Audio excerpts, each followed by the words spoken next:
Do you edit your own show or do you have someone do that for you? I have a team that does You have a it. team. You're at that They're the stage. best. Did you Listen, start having a team or did you I own it? did. You did. I just knew instantly that I didn't want to do that side of things. Yeah. And like, you know how some people joke that they're not technically advanced? Like, Yeah. in the most unfunny way, I am the least technologically advanced person you've ever met.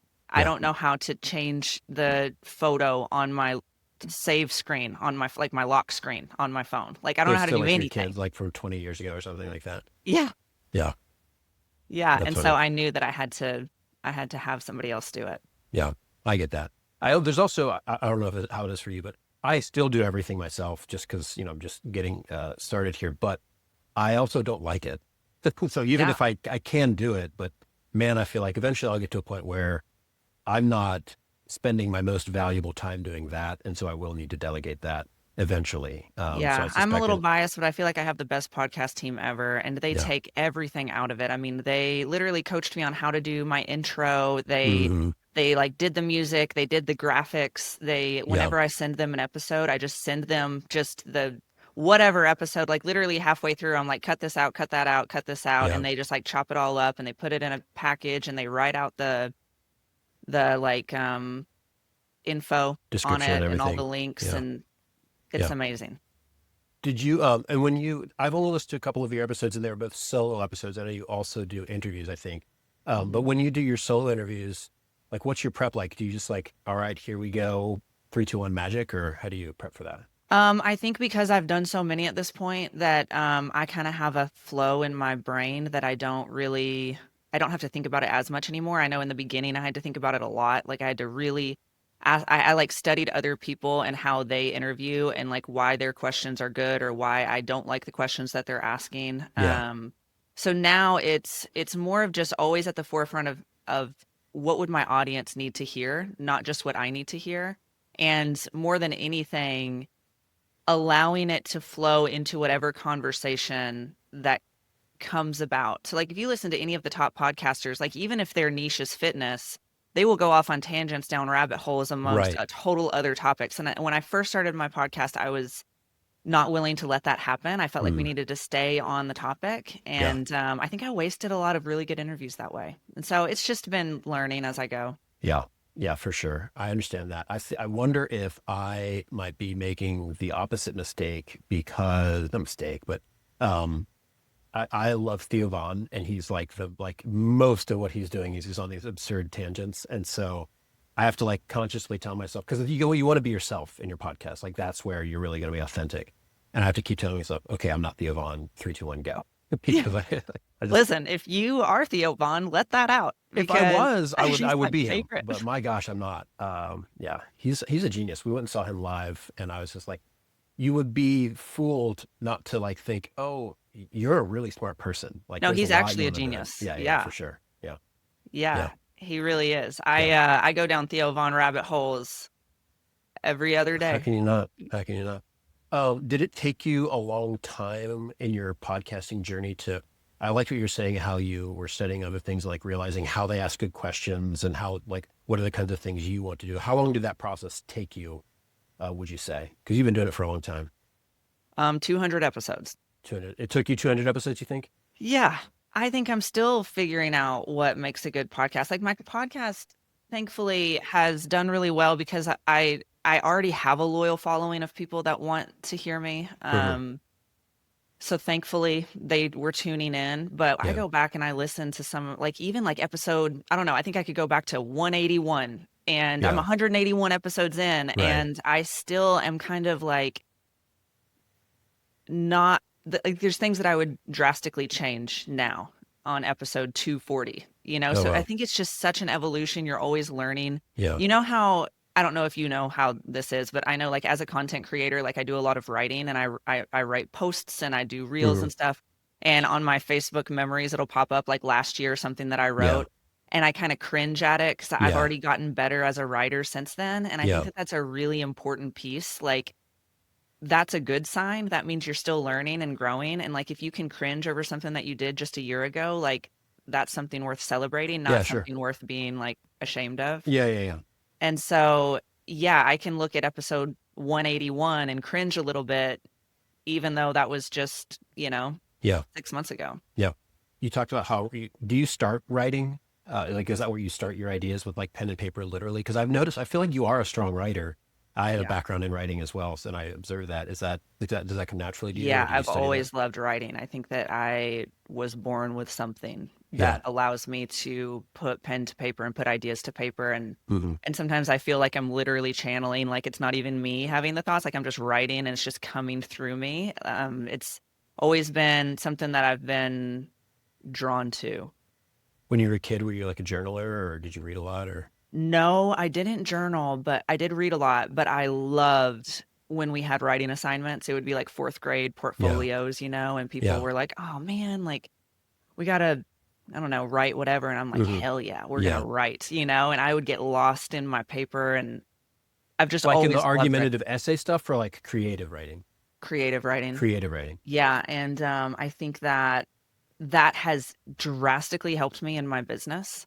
Yeah. In all of my businesses, but in any business that you have, like if you're able to get people to feel something with your words, even if those words turn into a video, like let's say that, Yeah. you become a videographer, you get on video and whatever, like even when my reels that are going out and going viral, like that came from my writing. I Yeah. just put my face on a video and said what I wrote. And Yeah. Yeah.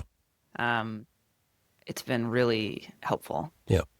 I wonder how it is for you, because I also enjoy writing, but being honest, like you also want to get stuff out the door. And so there's this temptation to use like AI to generate stuff for you. How do you think about using AI in content creation?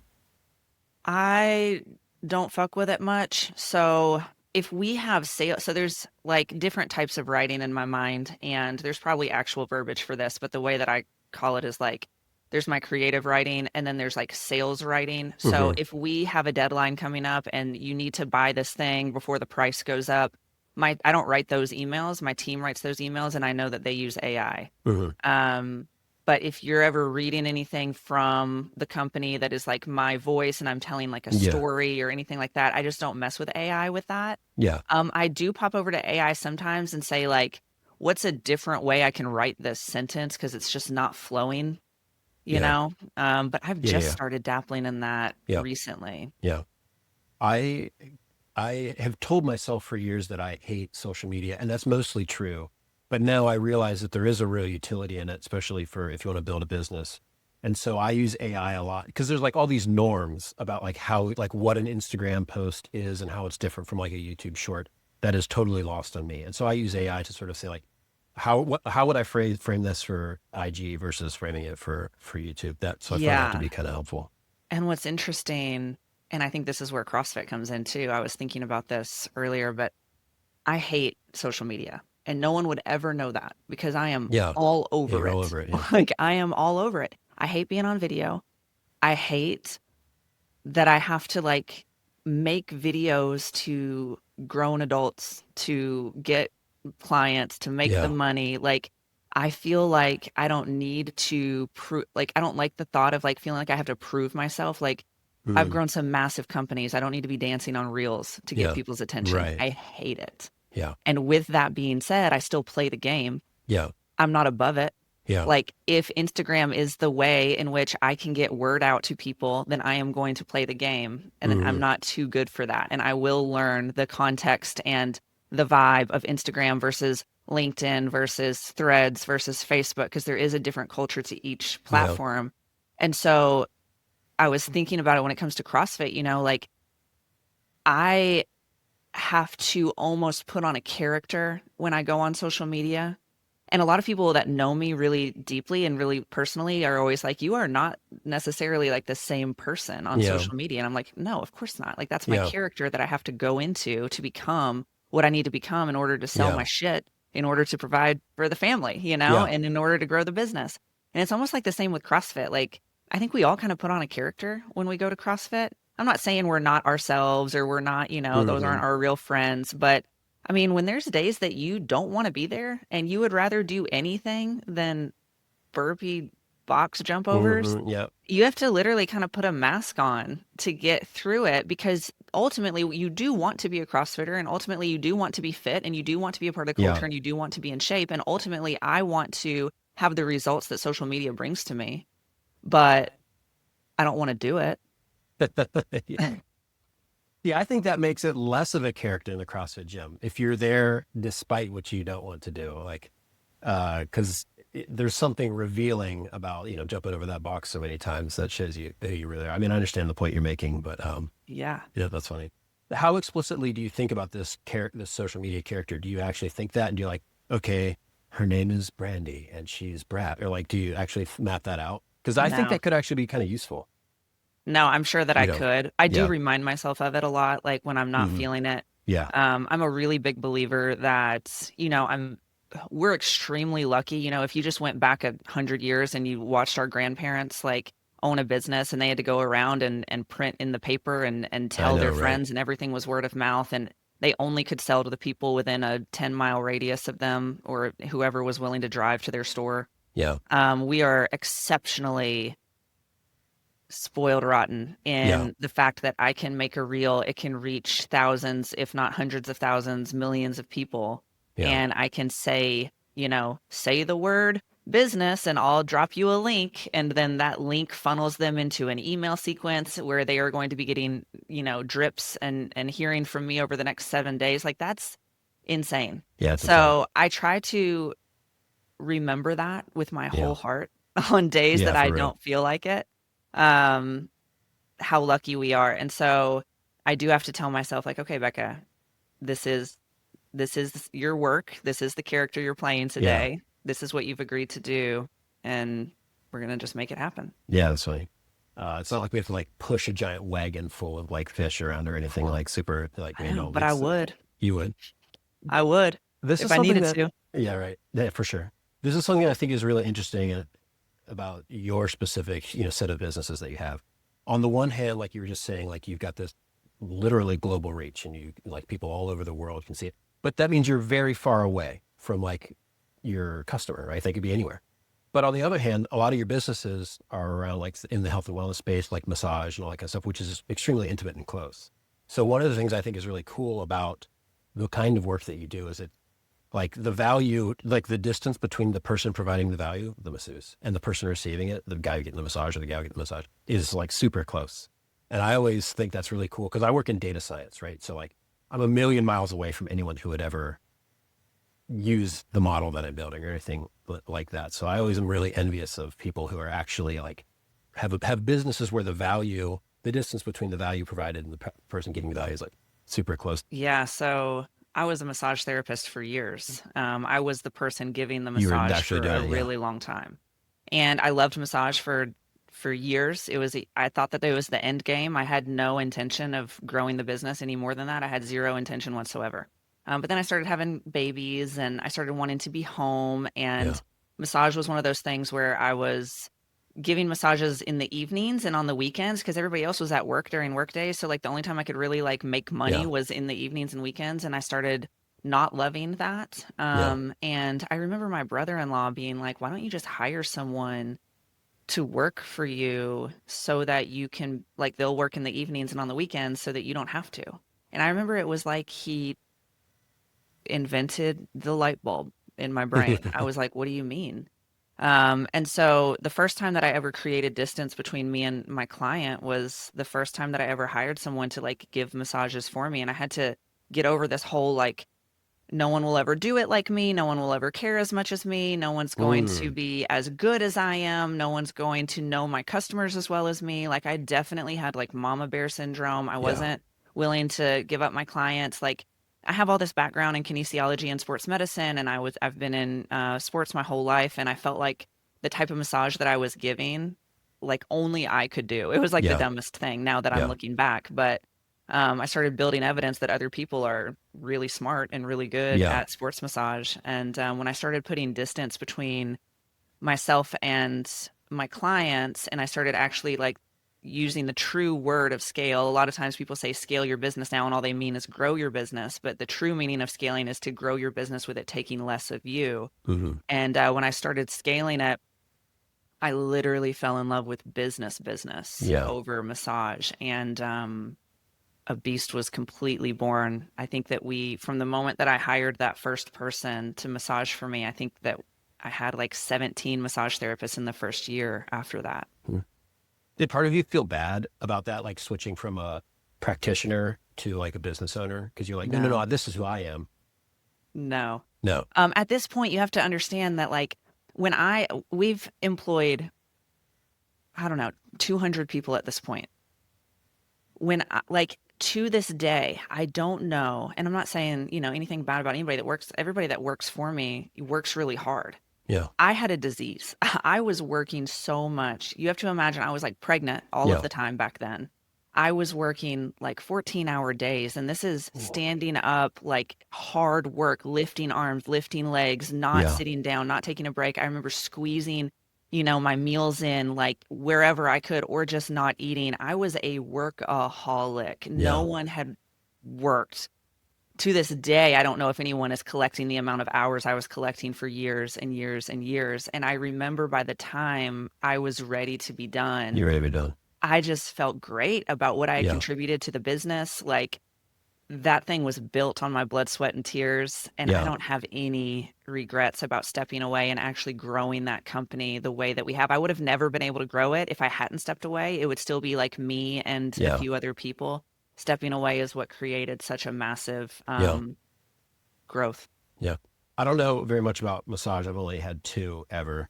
Um, I was just thinking, you're talking about just how physically grueling it is, and like just your grip strength must be insane if you're like doing massage like that. Do you have to like, can you see clients back to back, or do you have to just like take a half hour to almost like a CrossFit workout where you have to like rest? Yeah. I can't speak for every massage therapist, but I can say that, the more in shape ones with the better stamina can usually see 2 to 3, take a break.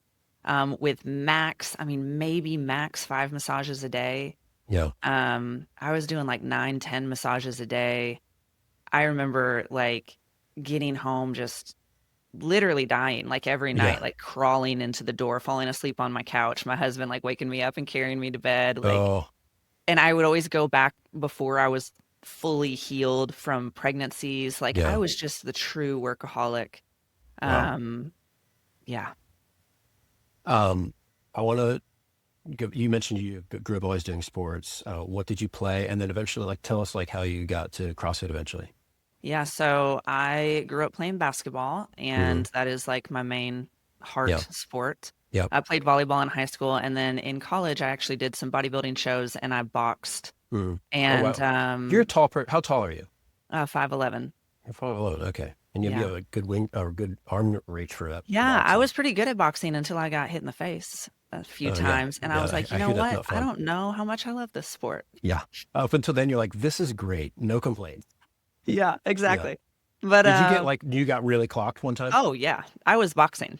Yeah. Yes. But I mean, there was one moment where that was like, you remember that I punch in think there was particular. a combination of moments that Okay. like one final hit, I was like, I'm done with this sport. I Yeah. can't keep having, like painful jaws and Yeah. ringing ears and, gut punches were the worst of all Oh, of it. did you ever But knock anybody out? no, No. You no, didn't? no knockouts for me. But I was Okay. good at that sport. I sometimes I think about going back, Yeah. um, but then I don't. But then you're like, oh yeah, getting But punched in then the I'm face like, nah. sucks. Yeah. But yeah, so I That's did cool. boxing and I got into CrossFit in it was 13 years ago. It was Yeah, well, 2012, so pretty early very for early. CrossFit. And Yeah. so I've been CrossFitting. So I went to CrossFit Maximus and I You just worked started there. there. So Okay. like back Oh, when they had their team at the games, like hmm. I was the massage therapist there. Oh, And cool. then we ended up moving to Nicholasville, so it only made sense for us to Hmm. move.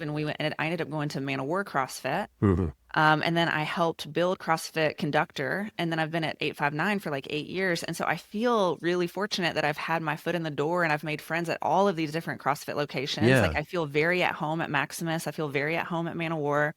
Like I feel like I could walk into CrossFit and Conductor and say hi to all the staff and all the people Yeah. there. And of course, 859 has been my home for a long time. And so I've been CrossFitting for a while. I joke, I'm a very mediocre CrossFitter Mm. and I am okay with that. Yeah. But when you're a mediocre CrossFitter, that means that you're an exceptional athlete compared to the general Right. Yeah. American public. Exactly. And sometimes I like I'll get on myself and I'll be like, man, like you've been here for so long, you could do better.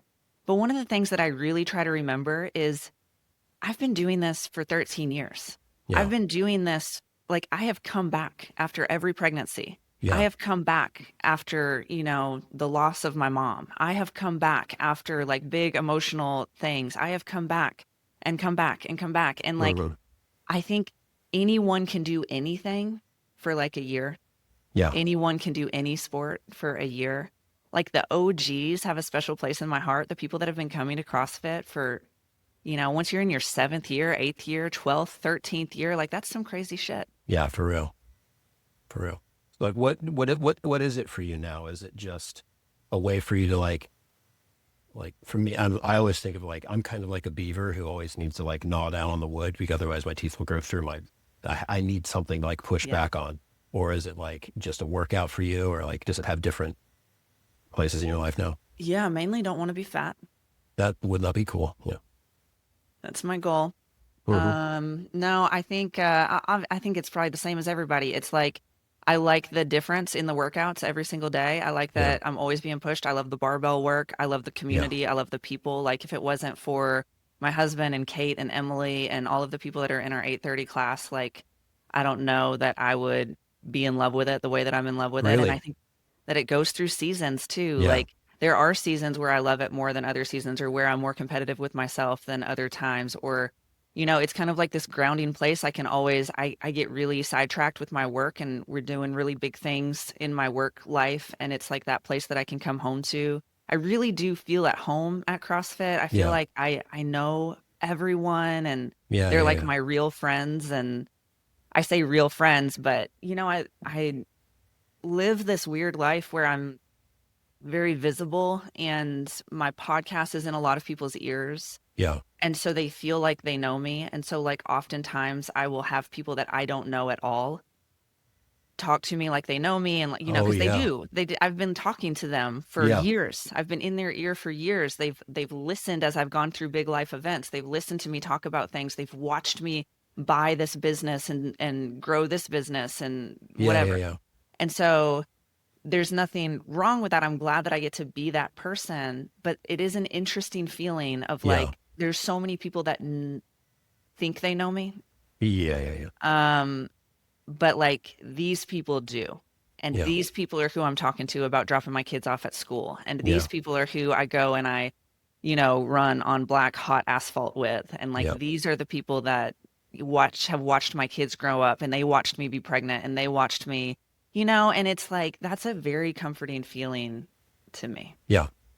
I have to imagine that just like that sort of split between your real life and your very public facing life make people think they can take certain liberties with you that maybe they haven't done because they don't actually know you. Do you Yeah. have any like crazy stories about people who have like, they're like, oh, you're mine. Like you're my, like, I know you and I have ownership over you. Yeah, so I have a lot, but my favorite one that I continue to go back to is first of all, I look very different when I'm not dressed up. Like when I'm just in a sloppy bun, no makeup, Yeah. and I'm dressed like Adam Sandler, I look very different than I do at work. Very successful guy. Yeah, and so one time I was at the grocery store and I was wearing a Massage Strong shirt, and this woman walked up to me and she goes, "Oh my God, Massage Strong." And I said, "Yeah." I said, Have you been?" And she was like, "Yes, I am such good friends with the owner. Her name is Becca Pike. Do you know her?" And I was like, Pretty well. "Uh-huh." I was like, "Am I being tricked right now? Like, what is Yeah. happening?" And she was like, "We are so close." And she has a podcast. And oh my God, like, you should listen to it. Do you listen to it? And like, it must be so cool working for her. And I was like, what the fuck is happening?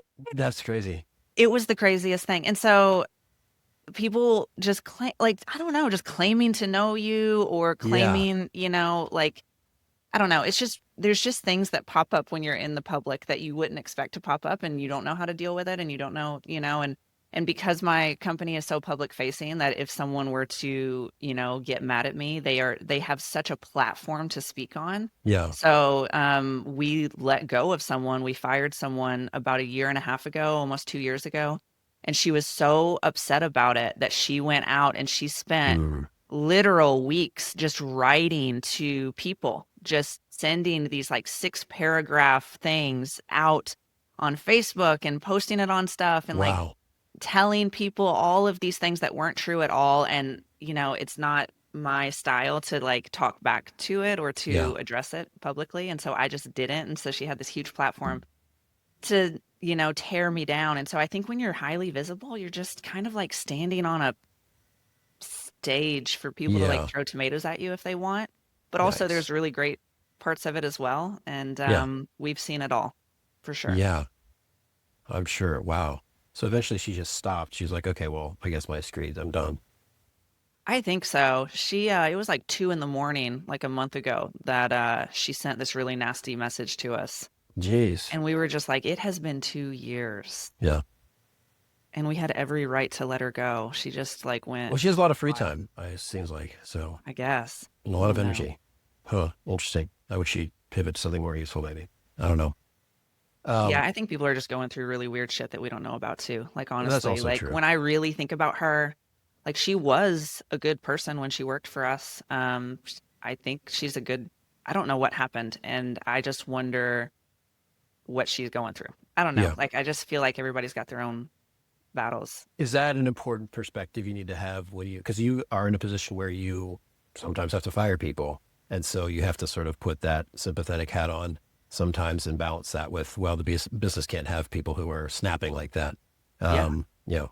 Well, my biggest hat is to protect the other staff. Right. And so when I've got someone that is doing something that is hurting the other staff members or sending the wrong message or causing problems in any capacity, even if it's just minor, like my my mama bear instinct goes to like the other staff members who Hmm. are abiding by the rules and loving their job and Yeah. feeling really good and enjoying their work. Like I got to make sure that I protect them at all costs. And Yeah. so when I have that perspective, it makes it easier to let go of someone that is causing like a cultural disruption. Yeah. Yeah. No, that makes sense. Um, a way of telling your story is you were sort of a practitioner and then you sort of became an entrepreneur and was successful at that. And then you sort of looked to the next thing and it sort of expanded. Um, how do you think about like, okay, well, what's next? And then balancing that with like making sure what you already have is, all eight cylinders are firing.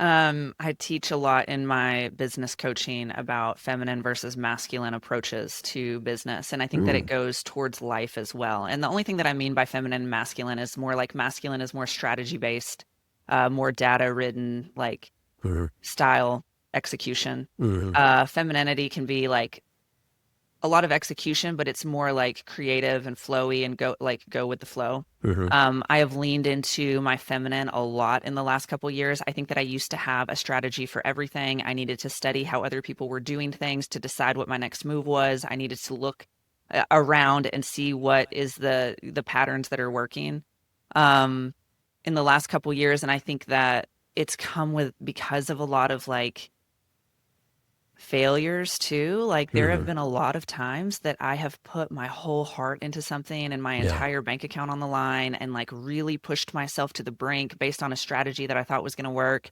And then it doesn't work. And once you do that so many times, there's a part of you that's like, I'm just going to do what the fuck I want.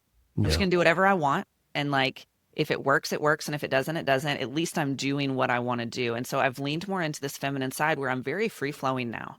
Like, I get to constantly reinvent myself in the way that I'm approaching business. And I think that that has been really helpful. I think that my business coaching business has allowed me to do that. It's a lot like CrossFit. With CrossFit, you come in every day and there's a totally different workout, Yeah. like completely different than the last. And it gives you a lot of variety in your life. I think this business gives me a ton of variety because I get to make up whatever class I want to teach. Mhm. If today I want to teach on the energetics of money and tomorrow I want to teach on how to manage people and the next day I want to teach on something else, like I get to just free flow however I want.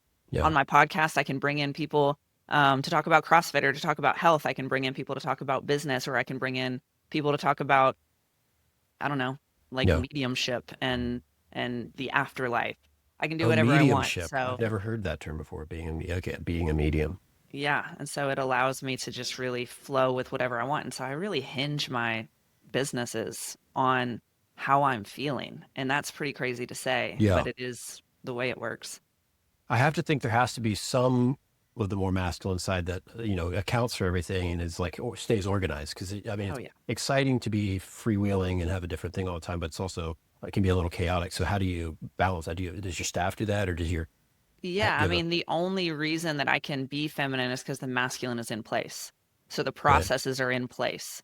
You can't you can't have the freedom without the discipline. You know, Jocko Willink loves to say Yeah. discipline equals freedom, but it Yeah. really is true. Like I couldn't be this free and free flowing if I didn't have all my systems in place. My processes are in place. Like Yeah. my managers know exactly when it's time to hire someone and they know how to do the interviewing process and they know how to hire under our standards and they know how to manage the people under our standards because we've spent endless amounts of time training people on management and on hiring and on Hmm. firing and on all of that masculine strategy based stuff.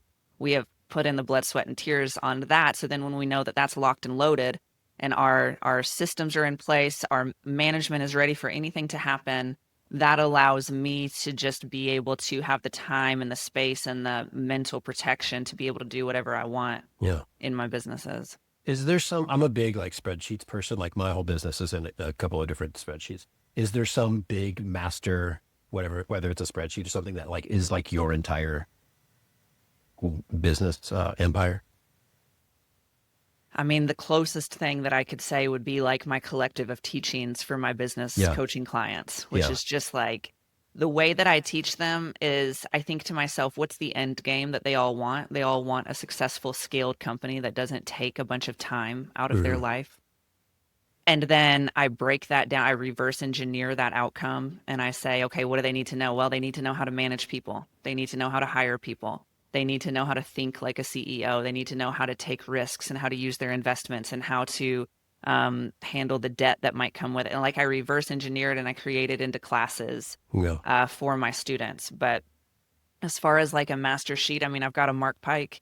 And one of the Oh, reasons that he's the me and master Mark sheet. Yeah. work together so well is he is very, very left-brained, data-ridden, stats. Like, like he is the most, he's an accountant. He Hmm. was an There you go. accountant. And Yeah. so he is that.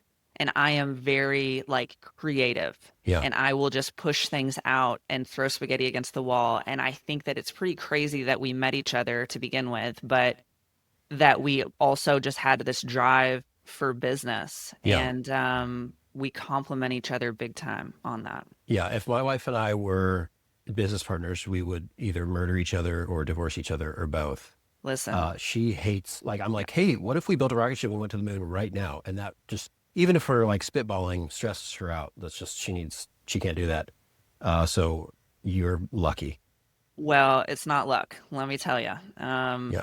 It is everything but because the first few years that we were doing it together, I mean, we were just battling. Like we Yeah. had too many cooks in the kitchen. I had Hmm. really great ideas. He wanted to slow down and execute differently. Yeah. He had great ideas. I wanted to push him out. He wanted them, Yeah. better, I don't know, created. Like we had different ideas of how to manage people. We had different ideas of what's allowed versus what's not allowed. Like, I mean, it was a fucking battle. Yeah. And we have spent a lot of time on that Yeah. because the one thing that we were always certain was that our marriage was Yeah. first. Yeah. Yeah. We didn't care how much money was coming in, which everybody can say that. Can I just say, like, I feel like anyone can be like, oh, our marriage is first. But I think you get really tested when big, big money starts coming Sure. in. Yeah. And when big money starts coming in, money that is allowing you to completely clear out your student loan debt, your debt, pay off your house, buy your Yeah. dream house, like it is so, I think 99% of couples are like, all right, let's just keep pumping this machine to make as much money as possible. And one Hmm. of the things that I think that I will always respect about Mark and myself as well is that we had big money coming in. We had a lot of temptation to just keep pushing, and we halted and we put the brakes on and we made sure that our marriage was really strong and we Hmm. stopped things in order to like we stopped the momentum time and time and time again until we got right. Yeah. And then when we got right, I think it was literally like 4 years. It took us like 4 years to get to a place where we like Hmm. felt like we were really on the same page. And really all that happened was we just created roles, and I didn't step on his role and he didn't step on Hmm. mine. And like I'm not allowed to tell him anything inside of his role because that's his role. And he's not allowed to say anything about my role because that's my role. And when we really figured that out, we were able to pick up the momentum again, and we were just like way more Yeah. powerful because of it. So like explicitly having roles within the business is the main mechanism that sort of protects it, would you say? Yes.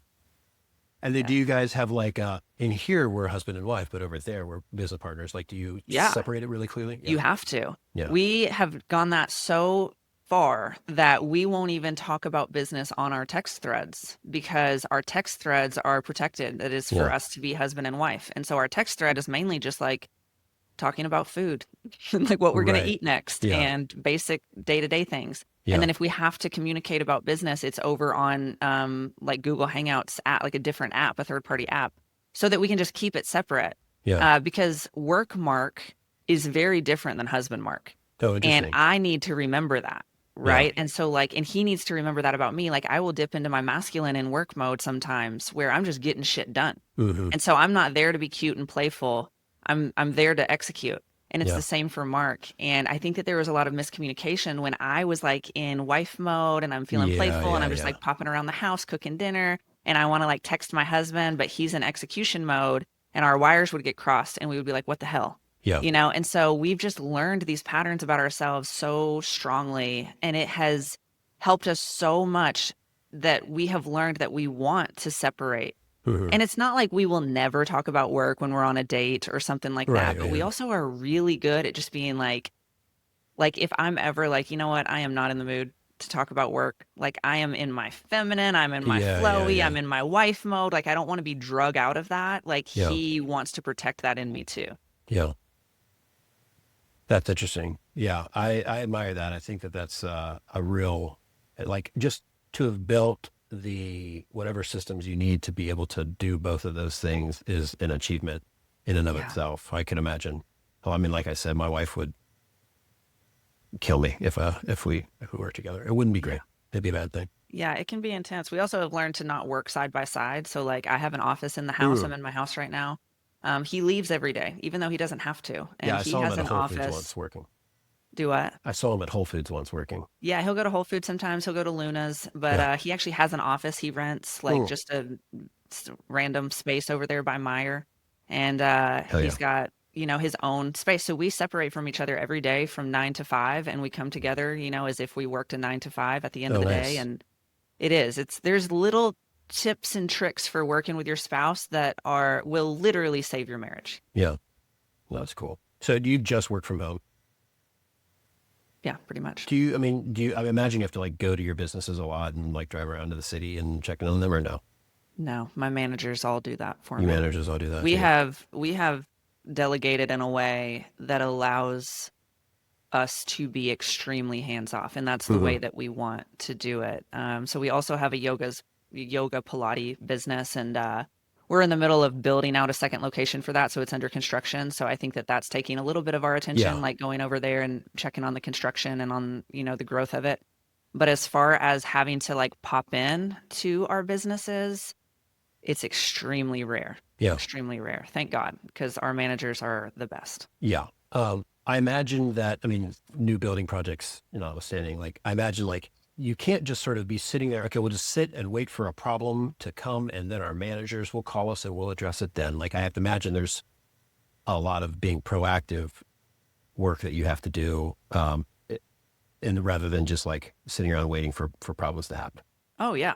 Well, I mean, first and foremost, we have a lot of time, free time. So like during our 9 to 5, we're not working from 9 to 5. I mean, Mark goes and plays disc golf. I'm at CrossFit. We go out Yeah. to lunch. Like we do have a lot of free time. And so we don't just try to smash in a 9 to 5 just because that's what Yeah. Yeah. the Yeah. world thinks you should do. Right. Yeah. However, because we have trained the managers to handle 99.99% of problems, it frees up our brain so much that it allows us to work on the business instead of in the business. Hmm. So when we're in the day to day working in the business, putting out all the little fires, I mean, there's no time to really think about the growth. There's no time to create the systems that need to happen and to get everything in check so that you can build a second location, so you can build a third location, so that you can do this or do that, or, decide how many people you need to hire, or the marketing budget, or talk to the ads team.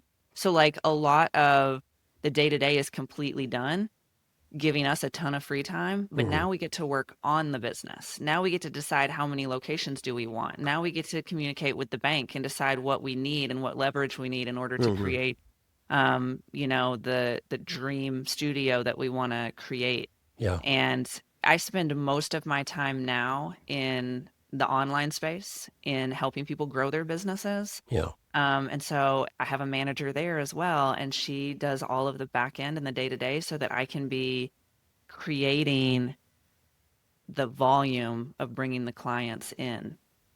When you like pivoting over to the coaching stuff and like helping people grow their business, do you feel like, um, do you aim for people who have any kinds of businesses, or do you focus on people who are doing similar businesses to what you've done, or does that not matter? Yeah, I think in the beginning I would just work with anybody with a business. Now it's more service based, so I don't work with people with product based businesses. If you're I just see. trying to sell your I don't know, Your whey widgets. protein, Yeah. like I'm not going to work with you. But any type of service based. So I have a lot of like spas and salons, Mm-hmm. massage therapists, coaches, Mm-hmm. the whole nine yards, farmers. Um, and then I Farmers, have, yeah. that stuck out a little bit. That doesn't feel like a service business to me. Oh yeah, yeah, I guess you're right. It could be argued as a product-based You mean like business. farmers selling corn and vegetables and Yeah, yeah. mainly I work with meat farmers. Oh, cool.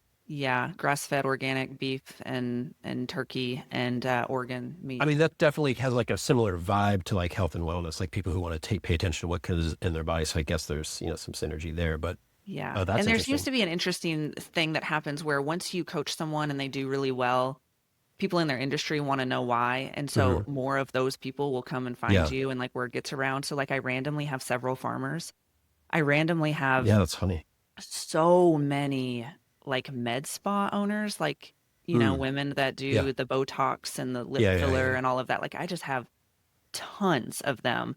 And coaches and things like that. So I mainly work with service based. I have different memberships, like based on if you're a beginner, based on what budget you want to spend. Hmm. But at this point, a lot of my energy is going towards people who have at least one staff member already looking to scale to multiple staff members in the service-based brick and mortar world. Hmm.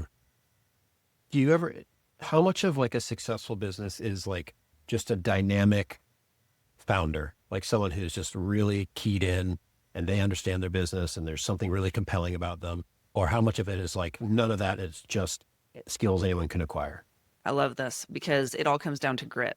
I mean, it literally comes down to the grit of the business owner. Hmm. I have business owners that I've worked with that have every resource in the world. They have capital. They're ready. They're smart. They're book smart. They're street smart.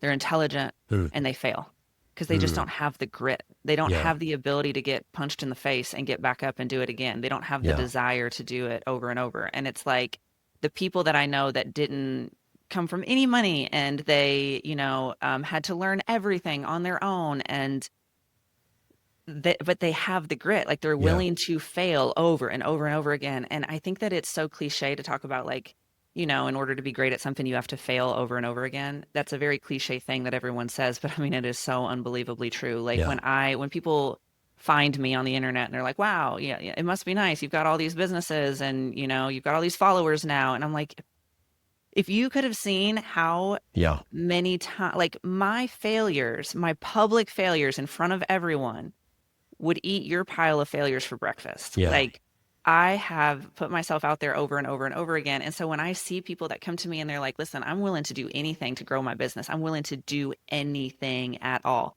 And I'm like, great, get on social media and sell. And they're like, no, I won't do that. Like, oh, And I'm like, okay, go get a bank loan and let's get a business going so that we can build out a company. And they're like, no, I won't do that either. yeah. And I'm like, okay, well, what will you do? And they're like, well, I'll talk about it a I'll talk lot. about it a lot. I'll Yeah. talk a A lot lot of about talking how about it. much I want to grow my business. And Yeah. I'm like, okay, well, Yeah. keep talking. That makes me feel like CrossFit again, because like I feel like CrossFit is that, like, there's always this moment where you're like, I don't want to pick up the bar, but you got to pick up the bar. And I'm not ready Yeah, to pick up the bar. Yeah, no one is. You got to do it anyway. And I feel like just and you're failing all the time on that all the leaderboard time. and like you're not where you think you should be, and very publicly. And that's what I feel like. There's just something about all of that. Just it's got to change your character and build you into a more resilient, gritty kind of person. It does, and I think that that's, you know, why they say the cliche of like it's not about the end game, it's about the journey. Like I Yeah. really do, as cheesy as it sounds, like the thing that I'm most proud of is who I've become. Yeah. You know, I think over the years I've become like my axe has become so sharpened. Like I can handle a lot of ridicule and it doesn't bother me. And Mm. I've learned how to like protect, again, here's the word again, but like protect my feminine. I think for a long time I was such a workhorse and I was so Yeah. masculine and I built up all these walls and you couldn't access me and you couldn't access my heart and like and then I had to go through the fire and like get burned so many Yeah. times. And I feel like I've learned how to drop those walls and I've learned how to have the capacity to handle a lot of shit happening in my businesses while also still coming home and being like a very nurturing mom and very Yeah. present. And I think that it's like with CrossFit, you go to CrossFit every day for 13 years or whatever, and you become this person who's able to handle whatever comes your way and not make it mean anything about you and not like go home and trash talk yourself or not quit the Yeah. sport Yeah. just Yeah. because it didn't work out the way that you wanted it to work out. You just get Yeah. up and you just do it again and you do it again and you become a different version of yourself. And it's the same in doing anything Yeah. that's really hard. Well said. Becca, if people want to learn more about services you provide or work with you, where can they find you? Best place to find me is on Instagram at one Becca Pike. Becca Pike. Becca, thanks for the time. Thank you so much, Trevor. Cool.